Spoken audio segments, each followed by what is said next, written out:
제 능력이 많이 부족하다고 느껴 사임하겠습니다. 홍명보 감독이 요르단전을 앞두고 갑작스레 국가대표팀에서 물러날 것을 선언해 축구계에 큰 충격을 주었습니다.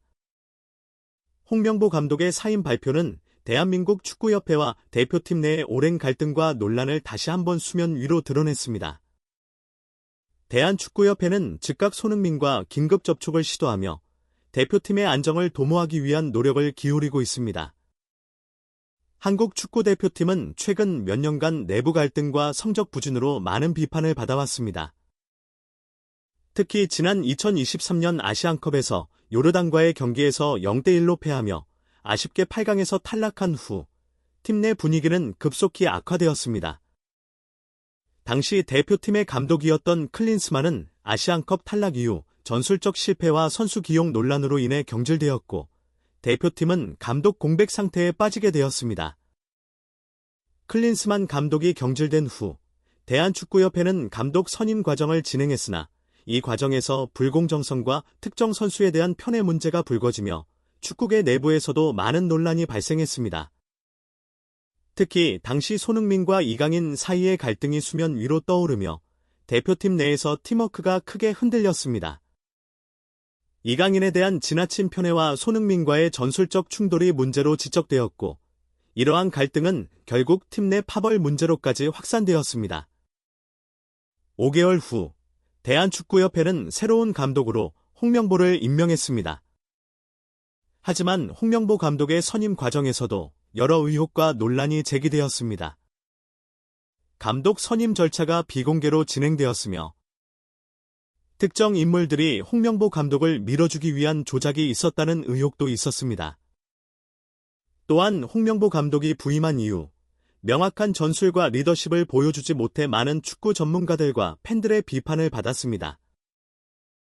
홍명보 감독은 부임 직후 대표팀의 주요 선수들에 대한 평가와 전술 구성을 진행했으나 손흥민과의 관계는 원활하지 않았습니다. 특히 손흥민이 부상으로 인해 경기 출전이 불가능한 상황에서도 홍명보 감독이 그를 대표팀에서 완전히 배제한 결정은 많은 논란을 불러일으켰습니다. 손흥민은 그동안 대표팀에서 핵심 역할을 맡아왔고 팀의 중심축으로 평가받았기 때문에 이러한 배제는 대표팀 내외부에서 큰 반발을 일으켰습니다. 홍명보 감독의 이러한 결정은 손흥민뿐만 아니라 팀 내 다른 선수들 사이에서도 불만을 낳았습니다. 다수의 선수들이 홍명보 감독의 지도력에 의문을 제기하며 팀 내 혼란이 가중되었습니다. 특히 최근 경기에서 한국 대표팀이 요르단과의 경기 준비 과정에서 불안한 모습을 보이면서 대표팀은 또다시 위기에 직면했습니다. 결국 홍명보 감독은 요르단전 직전에 제 능력이 많이 부족하다고 느껴 사임하겠습니다 라는 말과 함께 자진 사퇴를 발표했습니다. 이 발표는 대한축구협회와 축구계 전반에 큰 충격을 주었으며 협회는 긴급히 손흥민과 접촉해 대표팀의 안정을 꾀하려 하고 있습니다. 손흥민은 그동안 대표팀의 리더로서 팀을 이끌어왔지만 부상으로 인해 경기 출전이 어려운 상태에서 팀 내 분란까지 겹쳐고심이 깊어지고 있는 상황입니다. 대한축구협회는 홍명보 감독의 사임 이후 빠르게 대체 감독을 선정해야 하는 과제에 직면했습니다. 요르단전이 다가오는 상황에서 대표팀의 전술적 준비와 선수들의 사기가 저하된 상태에서 새로운 리더십을 통해 빠른 수습이 필요합니다.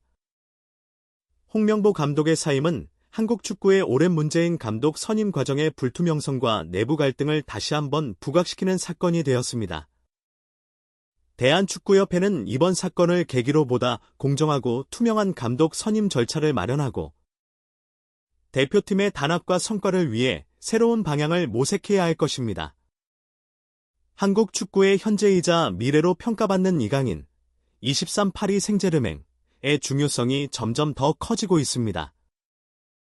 특히 이번 10월 A매치에서 주장이자 핵심 선수인 손흥민, 32 토트넘의 부상 공백과 공격의 주축인 황희찬, 28 슐버햄튼의 부진을 이강인이 어떻게 메울지 주목되고 있습니다. 이강인은 한국 축구대표팀에서 뛰어난 기량을 보이며 팀의 중추적인 역할을 맡고 있습니다. 홍명보 감독이 이끄는 한국 남자 축구대표팀은 다가오는 10월 10일 요르단의 암만 국제경기장에서 요르단과 2026 국제축구연맹 피파 북중미 월드컵 아시아 지역 3차 예선 3차전을 치르게 됩니다. 이 경기는 한국 시간으로 오후 11시에 시작되며 이어서 한국으로 귀국하여 10월 15일 용인미르 스타디움에서 이라크와 4차전을 치르며 10월 A매치를 마무리할 예정입니다. 현재 한국은 다득점에서 요르단의 밀려 B조 2위를 차지하고 있는 상황입니다. 이번 2연전에서 전승을 거두어 선두로 올라서는 것이 홍명보호의 목표입니다. 그러나 이 목표를 달성하기는 쉽지 않을 것으로 보입니다. 지난 2023년 아시아축구연맹 AFC 아시안컵 4강전에서 한국을 상대로 0대2 패배를 안긴 요르단과의 원정 경기가 예정되어 있으며 주장이자 핵심 공격 자원인 손흥민이 부상으로 인해 이번 경기에 나설 수 없기 때문입니다. 홍명보 감독은 9월 30일 발표한 10월 A매치 명단에 손흥민을 포함시켰지만 왼쪽 허벅지 부상이 계속되면서 손흥민 대신 홍현석, 25 마인츠를 대체 발탁하게 되었습니다. 손흥민은 오랜 기간 동안 한국 축구의 핵심 자원으로 활약해왔으며 특히 지난 9월에 시작된 홍명보 감독 체제에서 에이스 역할을 맡아 중요한 경기를 이끌었습니다. 따라서 손흥민의 공백은 한국 대표팀에게 큰 타격이 될 수밖에 없습니다. 여기에 더해 손흥민의 빈자리를 메워야 할 황희찬마저 이번 시즌 부진한 모습을 보이고 있습니다. 황희찬은 지난 시즌 잉글랜드 프리미어리그에서 12골을 기록하며 좋은 활약을 펼쳤으나 이번 시즌은 아직 득점을 올리지 못하고 있습니다. 이러한 상황에서 홍명보 감독은 소속팀에서 어려움을 겪는 선수가 대표팀에서 좋은 활약을 펼쳐 자신감을 되찾는 경우가 많다며 황희찬에 대한 믿음을 드러냈습니다. 지난 9월 A매치에서 황희찬은 대표팀에서 좋은 모습을 보여주었기 때문에 이번에도 좋은 활약을 기대하며 소집한 것입니다. 그러나 황희찬은 명단 발표 이후에도 소속팀에서 경기력이 개선되지 않고 있는 상태입니다.